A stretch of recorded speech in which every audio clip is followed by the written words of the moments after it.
നമസ്കാരം. സിറ്റി ന്യൂസിലേക്ക് സ്വാഗതം. വിവിധ ആവശ്യങ്ങൾ ഉന്നയിച്ച് LIC ജീവനക്കാർ ഇറങ്ങിപ്പോക്ക് സമരം നടത്തി. 12:30 മുതൽ 1 മണിക്കൂർ ജോലി ബഹിഷ്കരിച്ച് പ്രകടനവും നടത്തി. പ്രതിഷേധത്തിന് MK Premjith, Mani T, AM Manoharan, K Bahulayan, CC Vinod തുടങ്ങിയവർ നേതൃത്വം നൽകി. നമ്മുടെ സ്ഥാപനത്തിന്റെ ആസ്തി 5 ലക്ഷം കോടി എന്നൊക്കെ ആയിരുന്നു 90കളുടെ അവസാനത്തിൽ നമ്മൾ പറഞ്ഞിരുന്നതെങ്കിൽ ഇന്ന് ഈ സ്ഥാപനത്തിന്റെ ആസ്തി 55 ലക്ഷം കോടി ആയി കഴിഞ്ഞിരിക്കുന്നു.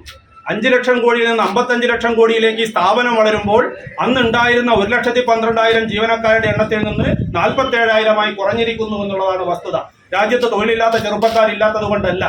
തൊഴിൽ നൽകുക എന്നത് സർക്കാരിന്റെ ഒരു ബാധ്യതയായിട്ടായിരുന്നു മുൻകാലങ്ങളിൽ കരുതിയിരുന്നതെങ്കിൽ ഇന്ന് യുവാക്കൾക്ക് തൊഴിൽ നൽകുക എന്നത് സർക്കാരിന്റെയോ അതുപോലെ തന്നെ സർക്കാരിനെ അനുസരിച്ച് പ്രവർത്തിക്കുന്ന മാനേജ്മെന്റുകളുടെയോ ഉത്തരവാദിത്തമായി അവർ കരുതുന്നില്ല.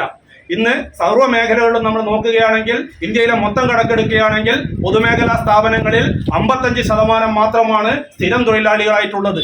ബാക്കിയുള്ള 45% കരാർ തൊഴിലാളികളാണ്. ഇതാണ് അവസ്ഥ. LICയിൽ വർഷങ്ങളായി ഒഴിഞ്ഞുകിടക്കുന്ന ക്ലാസ് 3, 4 വിഭാഗം തസ്തികകളിൽ ഉടൻ നിയമനം നടത്തുക, 85%-ലധികം ജീവനക്കാരെ പ്രതിനിധീകരിക്കുന്ന ഓൾ ഇന്ത്യ ഇൻഷുറൻസ് എംപ്ലോയീസ് അസോസിയേഷന് നിയമപരമായ അംഗീകാരം നൽകുക തുടങ്ങിയ ആവശ്യങ്ങൾ ഉന്നയിച്ചാണ് LIC എംപ്ലോയീസ് യൂണിയൻ ഇറങ്ങിപ്പോക്ക് സമരം നടത്തിയത്. ഇതിന്റെ ഭാഗമായി പകൽ 12:30 മുതൽ 1 മണിക്കൂർ ജോലി ബഹിഷ്കരിച്ച് പ്രകടനവും നടത്തി. പ്രതിഷേധത്തിന് MK Premjith, Mani T, MM മനോഹരൻ, K ബാഹുലയൻ, CC വിനോദ് തുടങ്ങിയവർ നേതൃത്വം നൽകി. City news, Kannur. കൂടുതൽ വാർത്തകൾ അറിയുവാൻ സിറ്റി ചാനൽ വാട്സ്ആപ്പ് ഗ്രൂപ്പിൽ ജോയിൻ ചെയ്യുക. അപ്പോൾ YouTube ചാനൽ സന്ദർശിക്കുക. വാർത്തകളുടെ അവസാനിക്കുന്നില്ല. മറ്റൊരു വാർത്തയുമായി വീണ്ടും കാണാം. നമസ്കാരം.